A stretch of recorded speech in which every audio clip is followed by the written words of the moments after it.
For today's video mga kamami, dahil tayo ay nakabili ng murang isda sa halagang 70 pesos lang, luto muna tayo ng isda. Yan nga po ang ating gagamitin sa pagluluto: kamatis, sibuyas, isda at pechay. Nakakinta nga pala ako ng pechay dito sa rep, kaya yan, sige ilahok na natin ang pechay.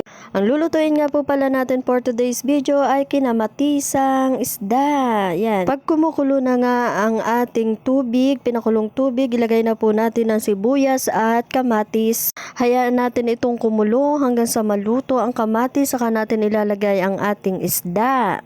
Napaka-fresh nga po pala ng ating isda for today's video dahil tayo ay nakabili sa bagong dating na bangka. Hayaan lang po natin itong sumulak at hanggang sa maluto ang ating isda. Sa pagkakataong yan po ay akin nang inilubog ang mga isda para na sa ganon ay sa pagsulat nito ay kasama itong maluto. At sunod naman po ay nilagay natin ay ang pechay. Hindi ko alam kung naglalagay din po kayo ng pechay, pero ako nakakita lang sa rep kaya inilagay natin. Nalagyan ko na nga po pala yan ng mga pampalasang sangkap, asin at pamyenta. Saka po natin hinalo-halo ang ating niluluto. Ang sarap ng isda kapag bago kasi manamis-namis ang lasa. Salamat nga po pala sa nagbenta sa amin ng isda.